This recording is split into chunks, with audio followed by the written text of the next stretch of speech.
एक कंजूस जिससे भगवान भी हार गए। हास्य कहानी। एक समय की बात है, एक बहुत ही कंजूस व्यक्ति था। उस व्यक्ति का नाम दानचंद था। उसके पास धन तो बहुत था, परंतु उसने कभी किसी को दान नहीं किया था। उसने प्रण ले रखा था कि जीवन में कभी किसी को कुछ भी दान नहीं करना है। उसके घर से कुछ किलोमीटर दूर गंगा नदी बहती थी, परंतु वह कभी गंगा स्नान करने नहीं गया, क्योंकि गंगा स्नान करने के बाद पंडे पुजारियों को कुछ दान दक्षिणा देनी होती है। गंगा स्नान के बाद दान करना पड़ेगा, इसी डर से वह कभी गंगा स्नान करने ही नहीं गया। उसकी पत्नी उसे दान पुण्य करने के लिए कहती थी, परंतु वह कहता था, इतनी बड़ी दुनिया में हमारा छोटा सा दान करने से क्या होगा। एक दिन उसकी पत्नी ने कहा, अब तो आपका बुढ़ापा आ गया, आप दान पुण्य तो कुछ करते नहीं, कम से कम एक बार जाकर गंगा स्नान ही कराओ। पत्नी की बात मानकर उसने गंगा स्नान करने की हामी भरी। उसके घर से गंगा नदी 12 किलोमीटर दूर थी। रास्ते में कहीं पैसे खर्च न हो जाए, इसलिए वह 12 किलोमीटर पैदल ही चला गया। जब दानचंद गंगा के किनारे पहुंचा तो उसको लगा के घाट पर जाएंगे तो पंडित दान दक्षिणा दे मांगेंगे, इसलिए वह स्नान करने मुर्दा घाट चला गया। मुर्दा घाट बिल्कुल सुनसान था। उसने इधर उधर देखा, दूर दूर तक कोई नहीं था। उसने जल्दी से गंगा नदी में एक डुबकी लगाई। भगवान जो घट घट के वासी हैं, वह उसे यह सब करता देख रहे थे। भगवान को एक मजाक सूझी। भगवान वहाँ पर एक पंडित का रूप बनाकर प्रकट हो गए। जैसे ही दानचंद डुबकी लगाकर बाहर निकला, पंडित रूपी भगवान बोले, यजमान की जय हो। पंडित को देखते ही दानचंद काँप गया। वह बोला, यह तो हद हो गई, यह पंडित तो मुर्दा घाट पर भी आ गया। पंडित ने बताया कि मैं एक संतोषी ब्राह्मण हूँ और एकांत में यहाँ मुर्दा घाट पर ही पड़ा रहता हूँ। यहाँ पर कभी कभी आपके जैसा कोई यजमान आ जाता है और मेरा साल भर का इंतज़ाम इकट्ठा ही कर देता है। आज आप आए हैं, आपको मेरा 1 वर्ष का इंतज़ाम करना है। दानचंद बोला, मैं इतना दान नहीं कर सकता।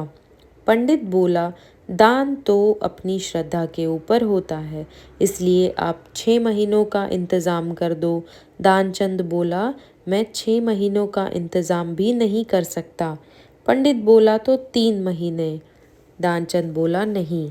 पंडित बोले, 1 महीने का ही कर दो। दानचंद बोला, मैं 1 महीने का तो क्या, मैं 1 दिन का भी इंतज़ाम नहीं कर सकता। अब पंडित ने कहा, आपको कुछ न कुछ दान तो करना ही पड़ेगा, नहीं तो हम आपको जल से निकलने नहीं देंगे। थक हार कर दानचंद बोला, 1 आने का दान करूँगा, वह भी उधार। मेरे पास अभी तो कुछ नहीं है, इसलिए मेरे घर आकर 1 आना ले जाना। पंडित ने दानचंद को 1 आना दान करने का संकल्प दिलवा दिया। दानचंद ने सोचा, मेरा घर तो यहाँ से 12 किलोमीटर दूर है, यह पंडित 1 आने के लिए इतनी दूर थोड़ी आएगा। इसलिए वह संकल्प लेकर अपने घर आ गया। घर पहुँचते पहुँचते शाम हो गई। वह इतनी दूर चल कर आया था, इसलिए थक गया था। वह सोने ही जा रहा था, तभी उसके दरवाजे पर उस पंडित ने दस्तक दी। पंडित बोले, यजमान की जय हो। दानचंद की पत्नी ने दरवाज़ा खोला। वह पंडित को देखकर लौटी और दानचंद से पूछा, क्या किसी पंडित को कुछ देने की कहकर आए हो। दानचंद बोला, हाँ, मैंने पंडित को 1 आना देने का संकल्प लिया है। पत्नी बोली, वह पंडित जी अपना 1 आना लेने दरवाजे पर खड़े हैं। दानचंद ने सोचा, वो पंडित 1 आने के लिए इतनी दूर आ गया। दानचंद ने पत्नी से कहा, जाकर उस पंडित से कह दो कि यजमान बीमार है, इसलिए 3-4 दिन बाद आए। पत्नी बोली, 1 आने की ही तो बात है, दे क्यों नहीं देते। दानचंद बोला, मैं किसी को कुछ नहीं देने वाला। जाकर उससे कह दो कि यजमान बीमार है, इसलिए कुछ दिन बाद आए।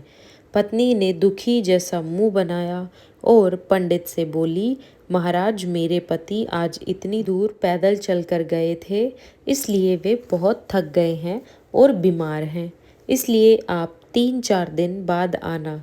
पंडित बोला, धन मिले या न मिले, लेकिन वे हमारे यजमान हैं। यजमान बीमार है और पंडा चला जाए, ऐसा नहीं हो सकता। जब तक वह स्वस्थ नहीं हो जाते तब तक हम नहीं यहीं रहेंगे। हमारा यहाँ रहने का इंतज़ाम कर दो। हम यहीं पर प्रसाद बनाएंगे और यहीं पर भजन करेंगे और यहीं पर प्रसाद ग्रहण करेंगे। पत्नी लौटकर गई और उसने दानचंद को सारी बात बताई कि वह पंडित कह रहा है, जब तक आप ठीक नहीं हो जाते वह यहीं रहेंगे। पत्नी बोली, इससे तो अच्छा उन्हें एक आना देकर रवाना करो। दानचंद बोला, एक आना क्या ऐसे ही आता है? मैं उस पंडित को कुछ नहीं देने वाला। तुम जाकर उस पंडित से कह दो कि यजमान मर गए।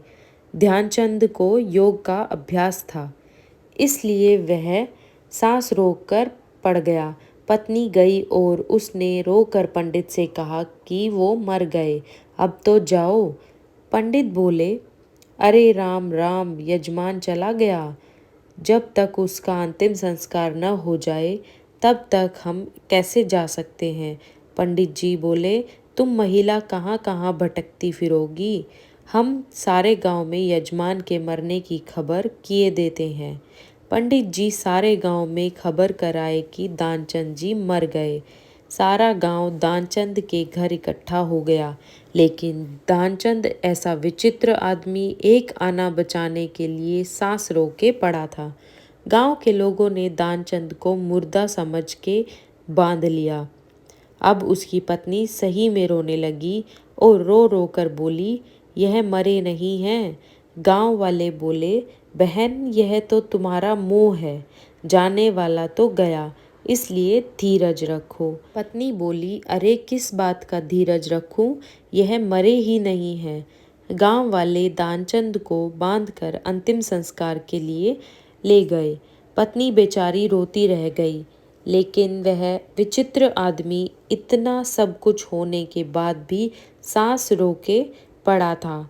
सबके साथ पंडित बने भगवान भी उसके पीछे पीछे चल दिए। भगवान ने सोचा, हद हो गई, हम कहीं नहीं हारे, पर आज तो इस दानचंद से हम भी हार गए। ऐसा गजब का विचित्र आदमी हमने कहीं नहीं देखा।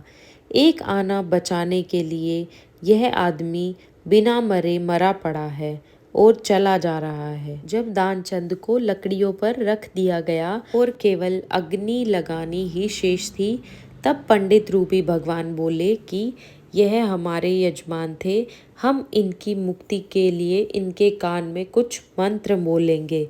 भगवान उसके कान के पास मुंह लेकर गए और बोले, मैं भगवान विष्णु हूँ, मैं बैकुंठ से तुमसे नाता जोड़ने आया था।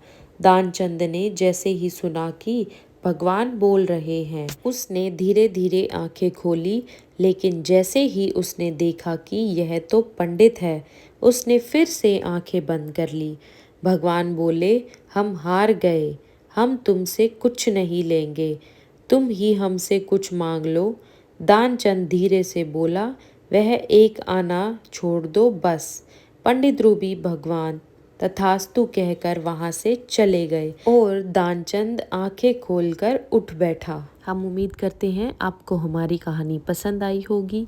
ऐसी ही कहानियाँ सुनने के लिए हमारे चैनल को ज़रूर सब्सक्राइब कीजिए। धन्यवाद।